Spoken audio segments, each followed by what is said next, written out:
I can just say that I'm blessed, to actually know your hero and to call your hero a friend. You've got to be blessed for that. Ian, loyal. You'll never find a more loyal man than him. So underneath that tough exterior, that gregarious guy, lies a good soul who has never forgotten from where he came from. So I went, not bothering about my match report, which did not matter. Anyway, no one is going to spend a sleepless night waiting, to read my match report. I want to interview Nathan Astle. And I go to the counter, the hotel counter, and they said the team is in a party. I wait there for maybe a couple of hours. Now, listen, you've been acknowledged for assistance in many books. You've also been mentioned in a few editions of the Wisden Cricketers Almanac, and that really is the Bible for a lot of us cricket lovers. Talk about that. Talk about the Wisden Cricketers Almanac, and which are the ones that you remember that you've been thanked as a contributor. Or There are quite a few, but mine is a very modest contribution. Helping helping them out with some fact or with a small fact for the obituary section, things like that. So it's a very modest contribution, but it's great to be acknowledged by Wisden. Of course. Clayton was recently felicitated with a plaque by the Mumbai Cricket Association for being in the advisory board of the newly inaugurated museum. And I want to talk about that because in a lot of ways for you, it was reminiscence. In 1985, you walked the same area that you walked to get on stage, to go to the same room where they built the museum. It was a library, and I allow you to complete that story. Yeah, I was working for Marine Sports in '85, and someone told me that there is this Kanga library.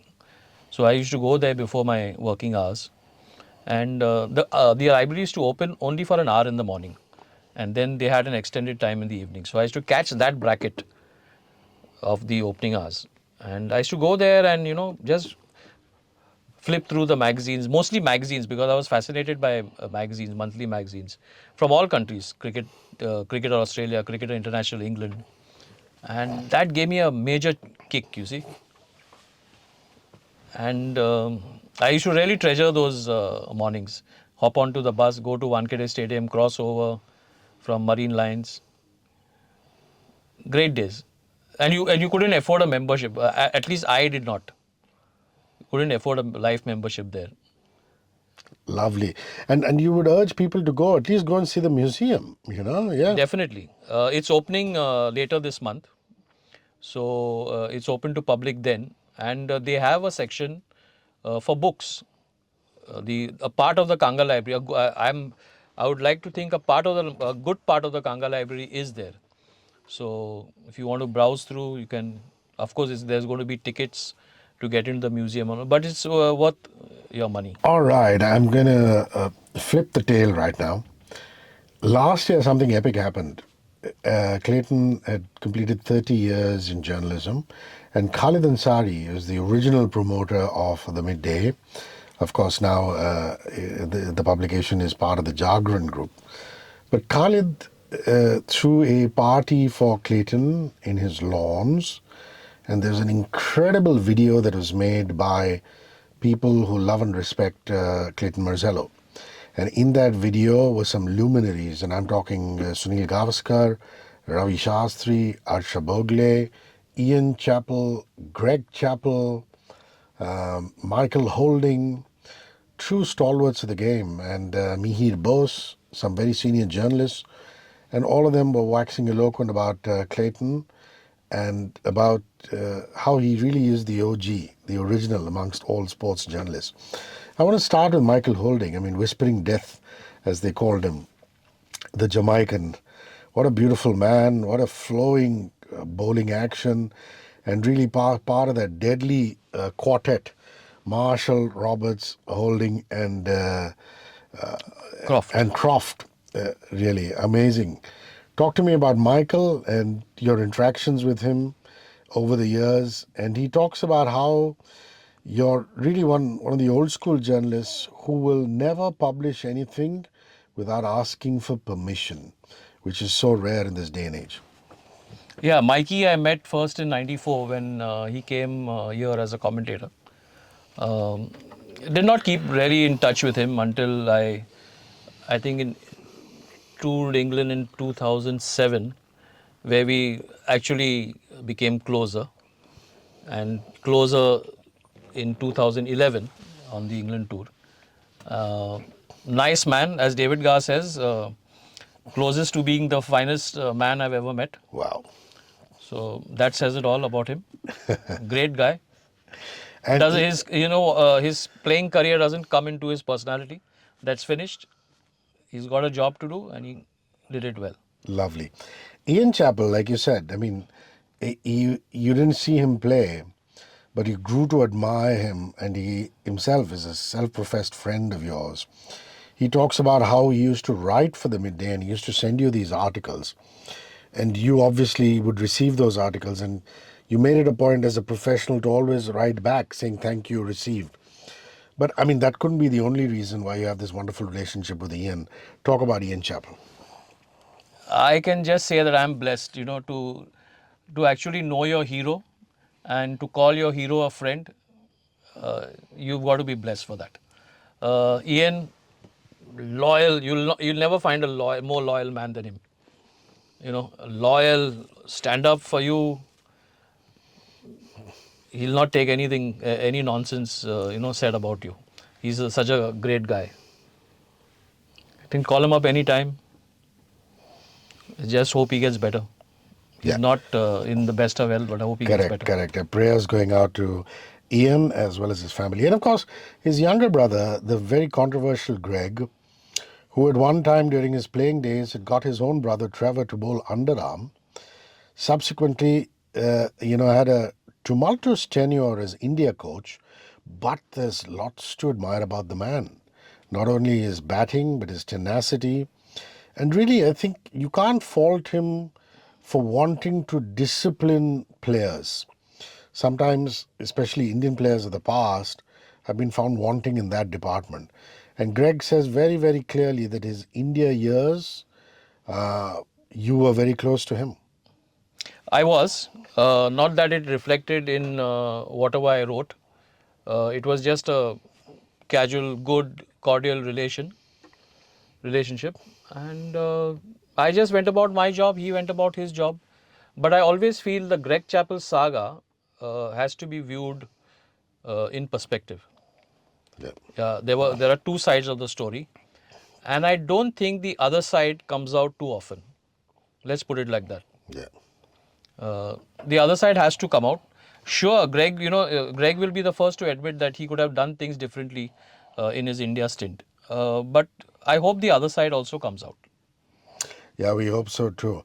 And of course, the two living legends. One is Sachin Tendulkar. He actually opens that particular video, which greets Clayton and talks about him finishing 30 years in journalism.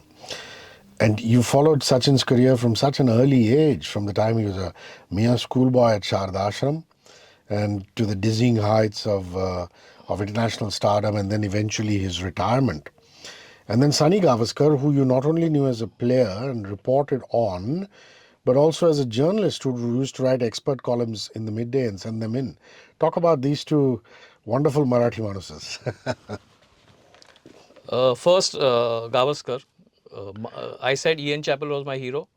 I should have mentioned Gavaskar too.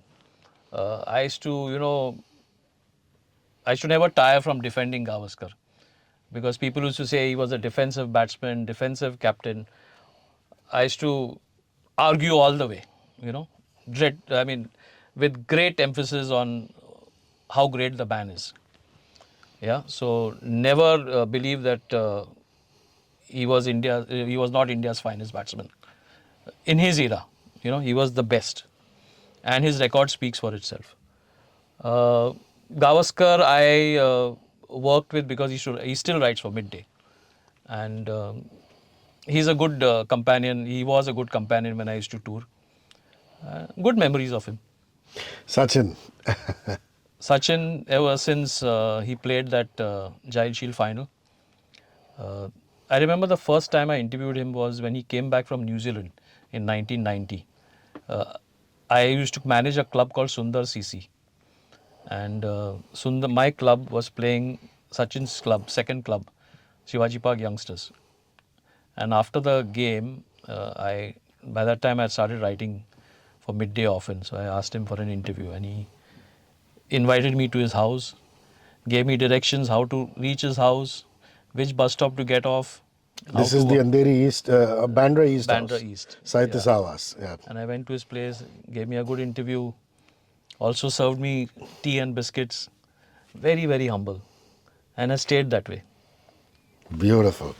And Ravi Shastri, I mean, during his playing days, he was known as the playboy, handsome man. He was courting film actresses. And today is a senior veteran of the commentating business. And really, what an incredible story. A man who was booed off by Indian crowds, then becoming a hero for the country. What an eventful life and career for Ravi. Yeah, he appears to be to many very brash. He may be that way, I don't know. But he's also got a heart. He's got a great feeling for local cricket, always remembering the people who helped him along the way. At Karnataka, the club at Cross Maidan. Midday did a piece recently, anniversary piece with him, where he spoke about his beginnings at Karnataka, remembered all his heroes, all his captains, all his seniors. So, underneath that tough exterior, that gregarious guy, lies a good soul who has never forgotten from where he came from. He calls Clayton, as in Yeah. a batsman who's at 100. And Mihir Bose, Mike Coward, legendary journalists, they had some vibrant things to say about you. The very well-spoken Mihir, a little bit about them, please. You're going to give me a big head. But You deserve it. Mike Coward, a great friend of mine from Sydney, equally great writer. I think one of the best modern writers produced by Australia. Little bit underrated because he's not been read too often here, but very fine writer. And Mihir Bose wrote the history of Indian cricket, Yeah. being in England, creditable, always inquisitive. What's happening, which player belongs to which caste, which player comes from which region. Always, though he stays in England, he's always interested in what's happening in Indian cricket, what's happening in the Maidans, always inquires about football, the Rovers Cup. 100 Wow. times he asked me, is the Rovers Cup being played? Is Howard League being played? Is the Harris Shield being played? Who's never forgotten his years in Mumbai. Beautiful. I'm going to talk about notable overseas tours that you've covered as a journalist. If you could talk about notable incidents on those tours, it'd be lovely. Let me start with a local tour involving the World Cup '96. I got to cover the first game of the World Cup, New Zealand versus England at Ahmedabad. And Nathan Astle scores 100. And they beat England in the opener. I go to the team hotel. With Midday, you always try to do something extra, which the broadsheets will not cover. That was the challenge. That is the challenge in Midday, that you get something extra, which the other papers don't have. So, Ayaz used to always drill that into us, get something extra. So, I went, not bothering about my match report, which did not matter. Anyway, no one is going to spend a sleepless night waiting, to read my match report. I want to interview Nathan Astle. And I go to the counter, the hotel counter, and they said the team is in a party. I wait there for maybe a couple of hours. And first the manager walks out, Glenn Turner, coach and manager. A great former player. Yeah, great player, great man. And he said, very genial, very, gentle. He said, I'm sorry, but the players are partying. You won't be able to speak to him. I was disappointed. Next thing I see is Nathan Astle coming out. I approach him for an interview. He was nice and partied, rather. And he said, not today, mate, tomorrow. So I made my way out of the Kama hotel And as I was getting through that security bracket, I hear a voice and said, "We'll do it tonight." He called me to his room, outside his room. We did the interview and he gave me a great story. He said, "Before I came for the World Cup, I lost my grandfather. Wow. And I was in no mood to come on this tour. But my grandmother told me, go on the tour, get 100 for him."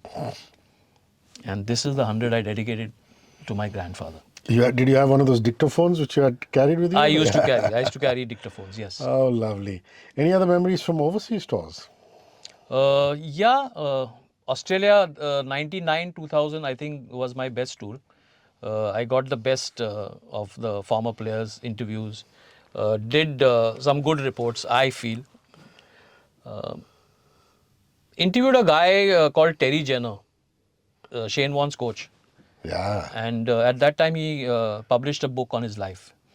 And I wanted to speak to him about his time in jail. And he opened up to me. Yeah. Nice man. Wow. That's amazing. 1996 was one World Cup you covered. The other World Cup you covered was South Africa, where India made it to the final. Saurav Ganguly's Indians losing very badly to the Aussies in the final. I remember I was pretty heartbroken watching it on television. But an eventful World Cup in South Africa, Zimbabwe. Very. I mean, India only lost to Australia in that World Cup. Correct. The two games. Unbeaten till then. Yeah. They started off not in the best way. The first game was a very, unconvincing way of playing cricket. But they got better. And, they became unbeatable. And memorable World Cup. Even the other games, I covered the semi-finals also. I was not at that great India-Pakistan match. I was not covering that game. That game was not on my list. But I covered some great games there. England, Australia, then Australia, New Zealand. They were quite great games to cover. Lovely. Clayton, it's been absolutely smashing having you here. You've gone through some great memories with us. I can't wait to have you back again, because one session is not enough to encompass all the cricketing knowledge that you have. Like they always do, they call you the encyclopedia of cricket. Clayton Murzello, ladies and gentlemen, he is deputy editor of the Midday and one of the foremost sports journalists of our time. Thank you very, very much. Please find him on social media and follow him. He's a treasure trove of stories, and he shall keep you entertained. Thank you. Thank you very much. Thank you so much for having me. 94.3 Radio 1.